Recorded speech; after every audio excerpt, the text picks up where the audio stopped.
N E R model of a database consist of entity type A and B. तो यहाँ पे दो entity given है ए और बी, और इन दोनों के बीच में एक रिलेशन गिवन है आर। वो रिलेशन है आपका आर। अब नेक्स्ट क्या बोला गया है कि which does not have its own attribute. तो आर के अपने एट्रीब्यूट नहीं है। Under which of the following condition can the relation table R we merge with that of A. R को मर्ज करना है ए के साथ में। तो अब इन चारों में से कौन सी कंडीशन में हम इन दोनों को मर्ज कर सकते हैं, ये आपको बताना है। तो यहाँ पे ये वाला जो प्रॉब्लम है, ये वाली क्वेश्चन जो है, ये आपका गेट में भी आया हुआ है और एचपीएससी लेक्चरर जो पॉलिटेक्निक का एग्जाम हुआ था उसमें भी पूछा गया था। तो यहाँ पे ए ऑप्शन कह रहा है कि रिलेशन वन टू मेनी और the participation A of A in are is total. तो इस केस में हम मर्ज कर सकते हैं, बताना। तो देखो, दो आपके पार्टिसिपेशन की बात करें तो दो पार्टिसिपेशन होते हैं इसमें। एक होता है टोटल पार्टिसिपेशन आपका, और सेकंड होता है हमारा पार्शियल पार्टिसिपेशन। तो दोनों का मतलब क्या है इसमें, अब दोनों में डिफरेंस पता होना चाहिए। तो जो टोटल पार्टिसिपेशन होता है उसमें क्या होता है कि each entity is involve in the relationship, और इसको हम डबल लाइन से रिप्रेजेंट करते हैं कि यहां पे ऐसे डबल लाइन आएगी। अगर आपका पार्टिसिपेशन टोटल है तो डबल लाइन आएगी। सेकंड आपका होता है partial participation. Not all entity are involve in the relationship R. तो इस केस में हम जो पार्टिसिपेशन बताते हैं, जो डिनोट करते हैं, वो सिंगल लाइन से डिनोट करते हैं। तो डबल लाइन मतलब ये पार्शियल आपका टोटल पार्टिसिपेशन है, और सिंगल लाइन मतलब पार्शियल पार्टिसिपेशन है। और जब भी हम ऐसे रिलेशन और टेबल को, क्योंकि यहाँ पे एक टेबल इसमें बनेगी आपकी टेबल 1, और रिलेशन आर के लिए एक टेबल बनेगी T2, एक टेबल यहाँ बनेगी। तो ऐसे क्वेश्चन मोस्टली यूजीसी नेट और गेट ऐसे एग्जाम में पूछे जाते हैं। तो ऐसे में क्या करना होता है कि हमें हमारी जो मैक्सिमम टेबल बनेगी, तो मैक्सिमम टेबल तो 3 बनेगी। यहाँ पे अगर सीधा सीधा देखें तो 3 टेबल, बट आपको मिनिमम नंबर ऑफ टेबल अगर पूछा जाए कि कितनी बनेगी, मिनिमम नंबर ऑफ टेबल मतलब आफ्टर मर्जिंग। तो मर्ज करने के लिए आपका जो रिलेशन होता है वो कौन सी एंटिटी के साथ मर्ज होगा। तो पहली बात, जहां पे टोटल पार्टिसिपेशन होता है उस साइड मर्ज होता है ये, तो टोटल पार्टिसिपेशन की साइड मर्ज होगा। और दूसरा जो रिलेशन होता है, इसमें एक और चीज दी है कि रिलेशन आपका वन टू मेनी है। तो वन टू मेनी में क्या रहता है, वन टू मेनी का मतलब यहाँ पे वन और ये मेनी इस साइड है। तो हमेशा जो रिलेशन होता है वो मर्ज होता है मेनी की साइड।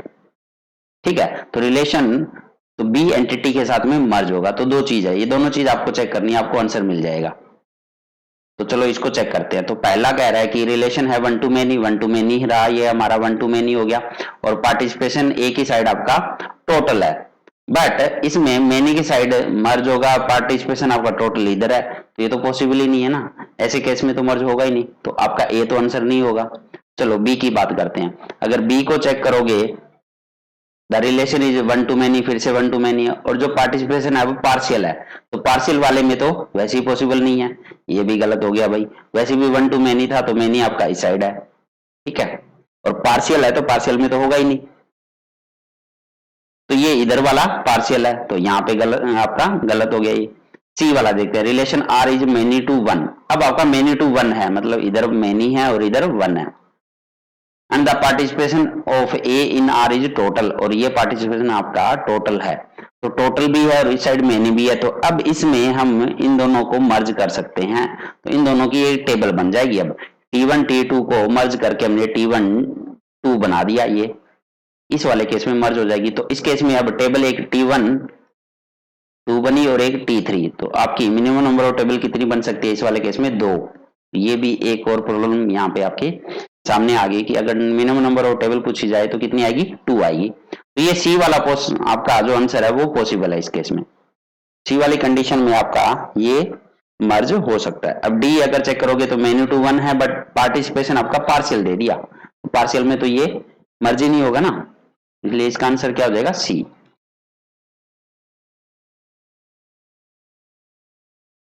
यहाँ पे दो रिलेशन गिवन है, आर और एस। यहाँ पे आपके 3 एट्रीब्यूट है, तो आर के अंदर 3 एट्रीब्यूट है। आर जो रिलेशन है उसमें 3 एट्रीब्यूट आपके ए, बी और सी। ये आर रिलेशन है।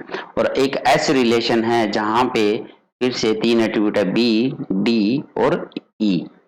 पूछा क्या है यहाँ पे, ये फंक्शनल डिपेंडेंसी होल्ड कर रही है फॉर रिलेशन आर, बी से डिटरमाइन ए हो रहा है और ए से सी हो रहा है, तो देखोगे तो दोनों ही आपकी फंक्शनल डिपेंडेंसी आर रिलेशन के लिए, यहाँ से बी से ए और ए से सी, तो मतलब बी आपकी कैंडिडेट की होगी ना, यहाँ पे ये आपकी प्राइमरी की भी कह सकते हैं, क्योंकि ए की आपकी कैंडिडेट की ही प्राइमरी की होती है जो कि नल ना हो, यहाँ पे ये आपकी प्राइमरी की हो चुकी है यहाँ पे बी, बट एस के लिए कोई भी फंक्शनल डिपेंडेंसी नहीं गिवन है यहाँ पे, ठीक है, तो एस वाले रिलेशन के लिए नहीं है, बट दोनों में एक एट्रीब्यूट आपका कॉमन है, दोनों में बी आपका कॉमन एट्रीब्यूट है। नेक्स्ट देखते हैं अब, the relation R contains 200 tuples, तो अब आर के अंदर 200 टपल्स है, तो यहाँ पे अगर आपकी बी प्राइमरी की है तो ये जो टपल्स होंगे इस तरह से होंगे ना, 1 2 ये 3 ये 4, क्योंकि यूनिक होगी 5 ये 6, तो इस तरह से 200 टपल्स गिवन है, यहाँ पे ए और सी की तो कुछ भी वैल्यू हो सकती है, उससे कोई फर्क नहीं पड़ने वाला, चाहे चलो वैल्यू ले लो ऐसे 4 5 6 4 5 7, ये भी यहाँ पे भी कोई फर्क नहीं पड़ेगा, चाहे आप वैल्यू कुछ भी लो, तो ये कुछ इस तरह से डाटा हमने 6 टपल ही लिए हैं अभी, and the relation S contain 100 tuples, और ये कह रहा है कि आपका एस में 100 टपल्स है, तो इसमें 100 टपल है और आर में कितने आपके 200 टपल्स, ये गिवन है। What is the maximum number of tuple possible in the natural join, अब आर और एस का नेचुरल ज्वाइन करना है अब आपको, और इसमें मैक्सिमम नंबर ऑफ टपल कितने आएंगे ये बताना है, तो जब भी नेचुरल ज्वाइन होता है वो कॉमन एट्रीब्यूट पे होता है, और यहाँ पे कॉमन एट्रीब्यूट कौन है, बी है आपका, तो जब नेचुरल ज्वाइन करेंगे तो जो कंडीशन होती है हमारी ये रहती है कि R dot B equal to S dot B, ये वाले आपको टपल्स सिलेक्ट करने हैं बस, तो यहाँ पे पहले इसका नेचुरल ज्वाइन में क्या होता है आपका क्रॉस प्रोडक्ट होता है फॉलोड बाय दिस कंडीशन, तो यहाँ पे जब क्रॉस प्रोडक्ट करेंगे तो ये आपकी 200 है, ठीक है, इसमें टपल्स और इसमें 100 है, तो जब क्रॉस प्रोडक्ट करेंगे तब तो आपके कितने टपल्स आ जाएंगे, मैक्सिमम 2000 आ जाएंगे, जब क्योंकि हर एक टपल फर्स्ट वाला, क्योंकि यहाँ पे ये वाली वैल्यू हर किसी टपल से मल्टीप्लाई होगी ऑफ रिलेशन एस, तो यहाँ पे मैक्सिमम पूछा है, तो ऐसे में क्या हो सकता है देखो, क्योंकि एस में आपकी कोई भी आपकी फंक्शनल डिपेंडेंसी नहीं गिवन है, कोई भी हमें नहीं पता कि प्राइमरी की क्या होगी, और तो इससे क्या होगा कि इसमें हम बी में दो पॉसिबल केस बन सकते हैं कि बी की वैल्यू या तो सेम हो, मान लो यहाँ पे सेम है आपकी बी की वैल्यू सेम है और इसमें कुछ एट्रीब्यूट आपके 3 एट्रीब्यूट है बस, तो इस केस में क्या होगा आपका, जब ये फर्स्ट वाला जो टपल है ये इससे भी मल्टीप्लाई होगा, फर्स्ट वाला सेकंड से भी होगा और थर्ड से भी होगा, इसी तरह सेकंड वाला टपल इससे मल्टीप्लाई होगा, ये इससे होगा, ये इससे होगा, तो इस तरह से ये सारे टपल मल्टीप्लाई होंगे, उसके बाद हमें क्या करना है कि R dot B equal to S dot B ये सिलेक्ट करना है, तो ऐसे केस में बी में सारी वैल्यू सेम है, बट वो वैल्यू आपके आर में भी प्रेजेंट है, अगर वो वैल्यू आर में भी है तो उस केस में कितने मैक्सिमम नंबर ऑफ टपल यहाँ पे सेलेक्ट हो सकते हैं, तो यहाँ पे देखो 2 यहाँ पे हमने लिया और 2 यहाँ पे है, तो यही वाला मैच करेगा ना, सिर्फ यही वाले सेकंड वाला टपल ही आपका तीनों से मैच कर जाएगा, जब तीनों से क्रॉस प्रोडक्ट करेंगे और तीनों पे R dot B equal to S dot B आएगा, और किसी केस में आएगा नहीं, क्योंकि यहाँ पे 1 है, ये 3 है, 4 है, 5 है, 6 है, तो यहाँ पे हमने 6 टपल लिए थे इस वाली में, और इसमें हमने 3 लिए, तो इस केस में मैक्सिमम नंबर ऑफ टपल क्या है आपके 3 ही आएंगे, तो एक तो ये हमने केस स्टडी कर लिया। अब दूसरा केस क्या हो सकता है, आपकी बी की वैल्यू हो सकती है डिफरेंट हो, तो बी की वैल्यू अगर डिफरेंट है, मान लो बी की वैल्यू डिफरेंट है यहाँ पे, तो उस केस में आंसर क्या होगा, तो डिफरेंट वाले केस में ये मान लो आपकी 2 है, ये 3 है, ये आपकी 4 है, तो इस केस में ये 5 और ले लो चलो, तो यहाँ पे 6 टपल है और इसमें अब 5 टपल हो गए। अब इस केस में क्या होगा, जितनी भी हमने बी में जो वैल्यू ली है वो सारी की सारी डिफरेंट है और वो सारी वैल्यू आपकी आर में भी प्रेजेंट है, तो ये वाला सिनेरियो हम कंसिडर कर रहे हैं कि बी में डिफरेंट वैल्यू तो है बट वो सारी की सारी आर में भी है, तो इस केस में भी आपकी मैक्सिमम नंबर ऑफ टपल आएंगे, वो क्या आएंगे देखते हैं चलो, तो आपका मैच होगा इसमें R dot B equal to S dot B, तो आपका 2 वाला ये 2 सिलेक्ट, ये 3 ये 3 ये 4 ये 4 ये 5 और ये 5, तो ये आपकी यहाँ पे जैसे हमने मान लो 4 लिए थे चलो, तो ये आपके 4 टपल आपके मैच कर जाएंगे और इसमें 6 टपल थे, फिर से आंसर क्या आया हमारा, मैक्सिमम नंबर ऑफ टपल कितने पॉसिबल है 4, अगर ये सारी की सारी डिफरेंट वैल्यू आर में भी प्रेजेंट है तो मैक्सिमम टपल कितने आ सकते हैं 4 ही आ सकते हैं। तो कहने की बात यह है कि इसमें 200 गिवन है और इसमें 100 टपल है, तो हमारा जो रिलेशन एस है वही जो इसमें जितने टपल्स है वही आपके मैक्सिमम पॉसिबल हो सकते हैं। तो इसमें 100 टपल है तो आंसर आएगा 100 टपल, क्योंकि पहले हमने 3 टपल लिया तो 3 आया था, फिर हमने 4 लिया डिफरेंट वाले केस में तो 4 सिलेक्ट हो रहे थे, अगर वो सारी वैल्यू उसमें प्रेजेंट है। तो इसका आंसर क्या आ जाएगा आपका 100।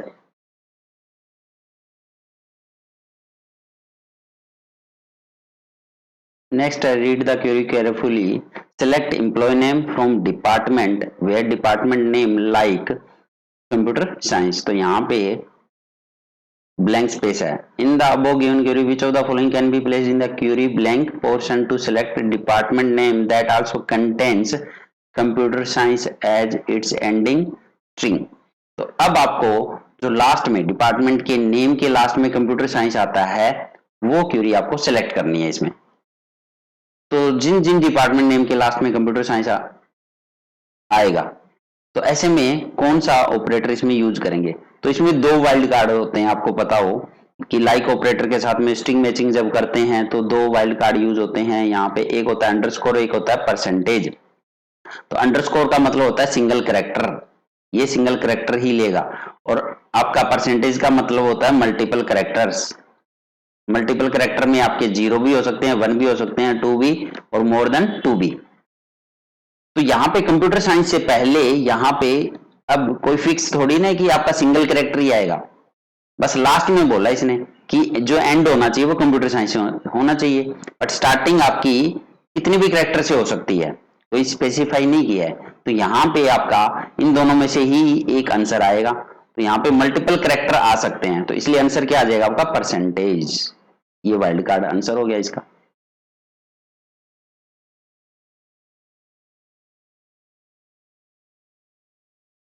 नेक्स्ट है which one of the following refer to copies of the same data occupying the memory space at multiple place।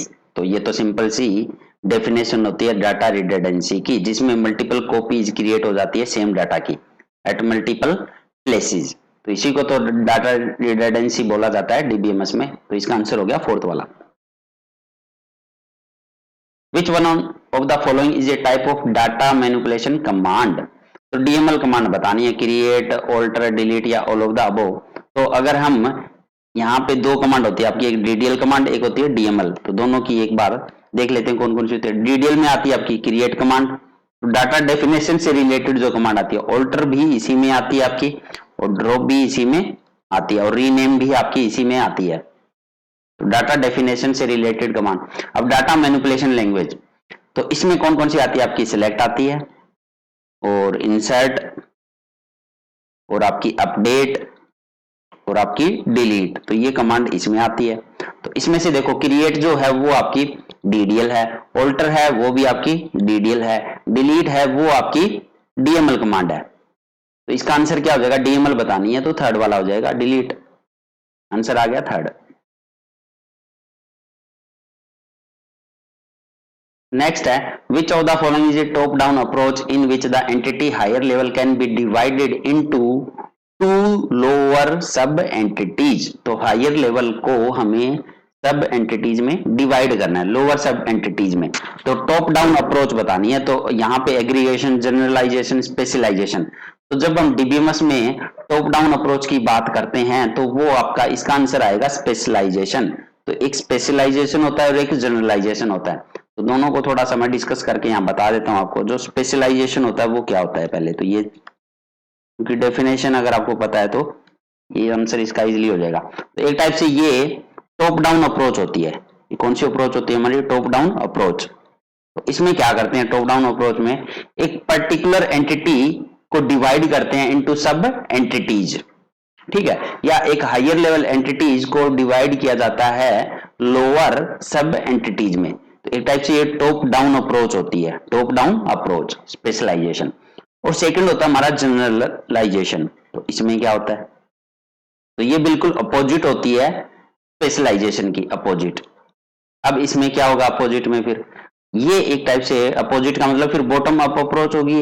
ये कौन सी अप्रोच होती है, बॉटम अप अप्रोच। और इसमें क्या करते हैं हम, जो लोअर लेवल एंटिटीज होती है उसको कंबाइन किया जाता है हायर लेवल एंटिटीज में। तो लोअर लेवल को हायर लेवल में कंबाइन किया जाता है। तो एक टाइप से ये अप्रोच कौन सी होती है हमारी, बॉटम अप। तो इस तरह से काम करती है। और दूसरा अगर डिफरेंस देखें तो स्पेशलाइजेशन में आपका इनहेरिटेंस यूज होता है, इनहेरिटेंस यूज होगा इसमें, और इसमें इनहेरिटेंस आपका यूज नहीं होता, नो इनहेरिटेंस। तो इस वाले का क्योंकि टॉप डाउन अप्रोच है तो कौन सी होगी आपकी स्पेशलाइजेशन।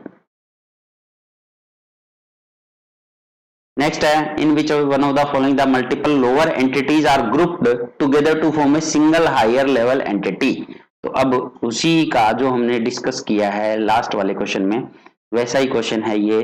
अब लोअर को हायर में कन्वर्ट करना है, तो ग्रुप करना है लोअर को हायर में, तो जनरलाइजेशन हो गया इसका आंसर, सेकंड वाला हो जाएगा आपका।